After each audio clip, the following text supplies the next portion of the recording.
Good morning students. अज आप 10th class का पाठ नंबर 3 प्रार्थना अगे करांगे। इस विच आपां नूं दस्सिया गया अरदास की महत्ता बारे भी सिर्फ सिख धर्म विच ही नहीं बाकी होर धर्मां विच भी अरदास की बहुत महत्ता है। सुकरात वर्गे महान ज्ञानी भी की है अरदास के कायल हैं। महाराजा रणजीत सिंह ने भी अपना हर काम शुरू करने तो पहला अरदास की ते उन्हें बहुत सारे जिहड़े ना निपटन वाले या ना फतेह होने वाले काम भी अरदास दे नाल फतेह कीते है। सिख धर्म में जन्म तो लैके जन्म विआह मौत हर रस्म नाल अरदास संबंधित है। अरदास तो ही हर काम शुरू किया जाता है। आओ हुण आप इस तो अगे करते हैं।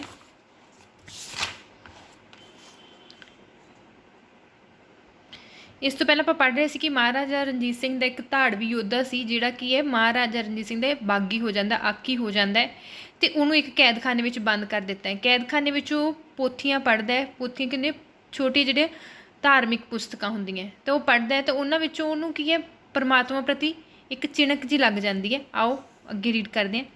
कुछ दिन होए फिर वह पोथी पढ़न लगा तो ये शब्द पढ़िया जाको मुश्किल अत बन ढोई कोई न दे लागू दे दुश्मना साक पी भज खले सबो भजे आसरा चुक के सब आसराओ चित आवे उस पार ब्रह्म लागे न ताती वाओ। इस शब्द विच वो दसदा है मतलब दस्या गया भी इस शब्द नाल मन नूं होर झंझोड़िया जाता है भी वो कहते कि जो तुसी मतलब बहुत सारिया मुश्किलों चों भयानक मुश्किलों का सामना करते हो थोनों कोई सहायता नहीं दिंदा गा। तुहाडे दोस्त भी थोड़े दुश्मन बन जाते सके संबंधी भी थोनों त्याग दिंदे है। जो थोनों सारे आसरे थोड़े चले जाते हैं थोनों किसी पासे कोई उम्मीद नहीं दिखती तो जिहड़ा परमात्मा है सर्व व्यापक है जे आप उस वाहिगुरू नूं याद कर लीए तो वह आपां नूं की है एक तत्ती वाह भी नहीं लगन दिंदा।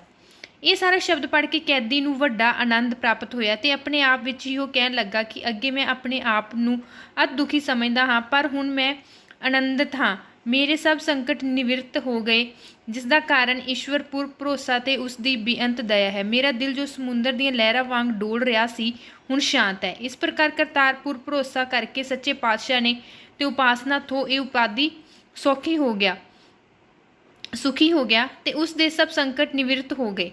दिनों दिन पाठ विच वध तो वध प्रेमी आउंदा वध तो वध प्रेमी हुंदा गया और एक ग्रंथी नूं सदवा के उस थों कई शब्दों के अर्थ समझदा।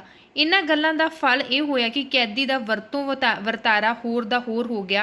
हरेक नाल मिठा बोले निमरता नाल वरते सारे लोग हैरान सन कि ये अचरज खेड़ की वरत गई है जो इसका सुभाਅ अजिहा वटीज गया मतलब अजिहा बदल गया। इस तो कुछ दिन मगरों महाराजा रणजीत सिंह ने रोहतास आ डेरे लाए। उस रात आप ढिले हो गए। दवावां दरमला सब अफल गईयां। जद अद्धी राती तीक नींद ना आई तो अकाल पुरख अगे बेनती की कि हे करतार मैनू नींद बख्श। झट अख लग गई तो सवेरे राजी खुशी उठे। वजीर ध्यान सिंह सदा के बोले राजा जी वाहिगुरू ने मेरी बेनती सुनी तो मैनू आराम बख्शिया। मैं अज उस सिरजनहार के धन्नवाद विच चाਹੁੰਦਾ हाँ कि मेरे भारे कैदी नूं छुटकारा दियां। राजा बोलिया सच्चे पातशाह इस किले विच एक धाड़वी सरदार कैद है उसकी कैद भी करड़ी है तो आप दी मेहर ते जोग इस वेले ओह ही है। महाराज का हुक्म हो गया। झट कैदी नूं छुटकारे की खुशखबरी सुनाई गई और महाराजे ने पेश किया गया। आपने हस के पूछा क्यों भाई अजे सीधा होया है कि नहीं। उसके उत्तर विच उसने कैदखाने का सारा समाचार सुना के कहा महाराज आप दी किरपा नाल मैं धाड़वी तो सरदार बनया आप दी ही कैद विच अपने सच्चे पिता परमेश्वर दे प्रेम तो जाणू होया। हुण मैनू सच्ची खुशी प्राप्त है। मेरा मन वाहिगुरू दे प्रेम विच मगन है।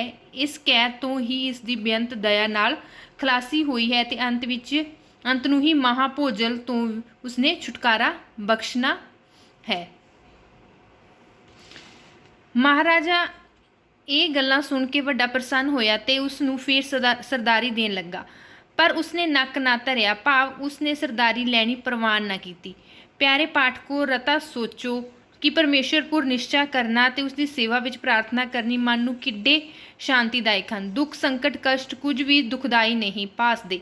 कदी किसी मनमतीए की गल पुर ना पतिया करो कि प्रार्थना करनी व्यर्थ है। सदा इस गल नूं चेते रखो कि रब साडा ਦਿਆਲੂ ਪਿਤਾ ਹੈ ਤੇ ਅਸੀਂ ਭੁੱਲਣਹਾਰ ਪੁੱਤਰ ਹਾਂ। ਕੀ ਹੈ ਵੀ ਸਾਨੂੰ ਹਮੇਸ਼ਾ ਅਰਦਾਸ ਕਰਨੀ ਚਾਹੀਦੀ ਹੈ, ਦੁੱਖ ਸੁੱਖ ਵਿੱਚ ਹਰ ਇਸ ਪਾਸੇ ਸਾਡੀ ਕੀ ਅਰਦਾਸ ਸਹਾਈ ਹੁੰਦੀ ਹੈ, ਸਫਲ ਹੁੰਦੀ ਹੈ। ਜੈਸਾ ਬਾਲਕ ਭਾਈ ਸੁਭਾਈ ਲੱਖ ਅਪਰਾਧ ਕਮਾਵੇ, ਕਰ ਉਪਦੇਸ਼ ਝਿੜਕੇ ਬਹੁ ਭਾਤੀ ਬਹੁੜ ਪਿਤਾ ਗਲ ਲਾਵੇ। ਕੀ ਹੈ ਵੀ ਜਦ ਵੀ ਕੀ ਹੈ ਇੱਕ ਪਰਮਾਤਮਾ ਹੈ ਉਹ ਸਾਨੂੰ ਕੀ ਹੈ ਇੱਕ ਆਪਦੇ ਬੱਚਿਆਂ ਦੀ ਤਰ੍ਹਾਂ ਰੱਖਦਾ ਹੈ। ਜਿਵੇਂ ਅਸੀਂ ਆਪਦੇ ਬਚਪਨ ਵਿੱਚ ਹਜ਼ਾਰਾਂ ਅਣਭੋਲ ਪੁਣੇ ਵਿੱਚ ਗਲਤੀਆਂ ਕਰਦੇ ਹਾਂ, ਤਦ ਕੀ ਹੈ ਸਾਡੇ ਜਿਹੜਾ ਪਰਮਾਤਮਾ ਹੈ, ਸਾਡਾ ਪਿਤਾ ਹੈ, ਉਹ ਸਾਨੂੰ ਕੀ ਹੈ ਸਿੱਖਿਆ ਦਿੰਦਾ ਹੈ, ਸਾਨੂੰ ਬਹੁਤ ਵਾਰ ਝਿੜਕਦਾ ਵੀ ਹੈ, ਪਰ ਅੰਤ ਨੂੰ ਕੀ ਹੈ ਸਾਨੂੰ ਆਪਦੇ ਗਲ ਨਾਲ ਲਾ ਕੇ ਆਪਦੀ ਗੋਦੀ ਵਿੱਚ ਲੈ ਲੈਂਦਾ ਅਤੇ ਸਾਨੂੰ ਆਪਦੀਆਂ ਦੁਆਵਾਂ ਨਾਲ ਮਤਲਬ ਜਿਹੜੀ ਉਹਦੀ ਕਿਰਪਾ ਹੈ ਉਹ ਸਾਡੇ 'ਤੇ ਬਖਸ਼ਦਾ ਹੈ। ਇਸ ਤਰ੍ਹਾਂ ਕਿ ਸਾਨੂੰ ਹਮੇਸ਼ਾ ਅਰਦਾਸ 'ਤੇ ਵਿਸ਼ਵਾਸ ਕਰਨਾ ਚਾਹੀਦਾ ਹੈ। ਅਰਦਾਸ ਹੀ ਸਾਰੇ ਦੁੱਖਾਂ ਦਾ ਇੱਕ ਸਾਧਨ ਹੈ। ਬੱਚਿਓ ਦੇ ਕੁਐਸਚਨ ਆਨਸਰ ਤੁਹਾਨੂੰ ਮਾਈਕਰੋਨ ਐਪ 'ਤੇ ਮਿਲ ਜਾਣਗੇ, ਉਦੋਂ ਤੁਸੀਂ ਆਪਦੀ ਨੋਟਬੁੱਕ ਉੱਪਰ ਨੋਟ ਕਰਨੇ ਹੈ। ਧੰਨਵਾਦ।